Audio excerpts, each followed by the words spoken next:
জোট আলহামদুলিল্লাহ আছে, এবং আমরা যাদের কথা বললেন আমাদের সে সমস্ত ভাইরা ওনারা যে ব্রিফিং করেছেন তাদের মিটিংয়ের পরে বলেছেন যে আমরা জোটে আছি, জোট অব্যাহত আছে। এইটাও আমাদের কথা যে জোট নিয়ে কোনো সমস্যা হয় না।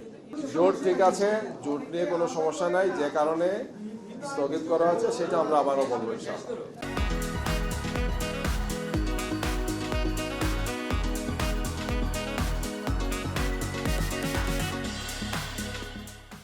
এখনো তো সময় শেষ হয় নাই, নির্বাচনী প্রক্রিয়া আমরা আছি। আপনারা জানেন যে এখন যে সমস্ত আসনগুলো রিটার্নিং অফিসার প্রার্থিতা বাতিল বা স্থগিত করেছিলেন সেগুলো এখন আপিল শুনানি চলছে।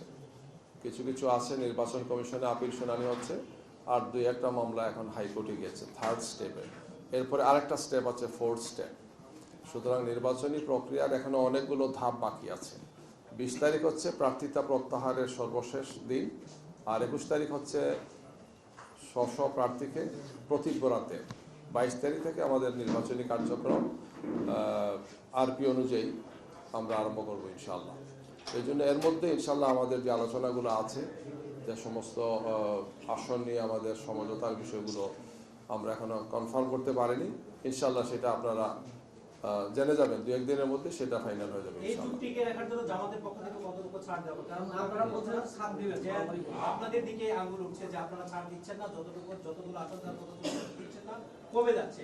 জামাত আসলে কতটুকু উদারতা করছে? আমরা দীর্ঘ সময় থেকে এই আলোচনা, এই প্রক্রিয়া আমরা আছি, এবং সেটি এক সময় 5 দল ছিল, তারপরে 8 দল হয়েছে, এখন 11 দল হয়েছে।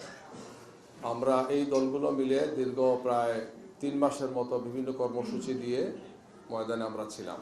আমাদের 5 দফা দাবি ছিল, সেই সমস্ত দাবি নিয়ে আমরা কাজ করেছি। পরবর্তীতে আমরা এখন নির্বাচনী প্রক্রিয়া আসছি, নির্বাচনী আসন সমঝোতার মধ্যে আছি।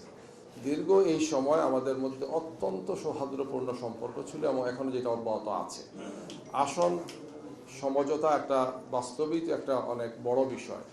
তো এটা নিয়ে কিছু কিছু আলোচনা একটু বেশি সময় করতে হচ্ছে, যেহেতু আমরা 8 দলের যখন আসন সমঝোতাটা একটা পর্যায়ে আসছি, তখন সে আরও 3টি দল আমাদের সাথে সম্পৃক্ত হয়েছে। এই কারণে আসন সমঝোতাটা আর একটু সময় নিয়েছে। আর আমাদের পক্ষ থেকে আমরা অত্যন্ত দৃঢ়তার সাথে বলতে চাই যে আলহামদুলিল্লাহ আমাদের এই চলমান 11 দলের সুন্দর একটি পরিবেশ এখনো আছে, এবং সেটা আমরা অব্যাহত রাখবো, এবং আসন সমঝোতাটা আপনাদের সামনে আমরা যথাসময় ফাইনাল কথা বলতে পারবো ইনশাআল্লাহ। সব দল তার অবস্থান থেকে সর্বোচ্চ উদারতা, সহনশীলতা, সম্মান, মর্যাদা রেখেই ভূমিকা রাখছেন। যদি এই জোট ভেঙে যায় জামাতের অবস্থান কি হবে? নির্বাচনে আপনারা পিছিয়ে যাচ্ছেন? আমরা আশা করছি যে এই ধরনের কোনো সমস্যা হবে না ইনশাআল্লাহ।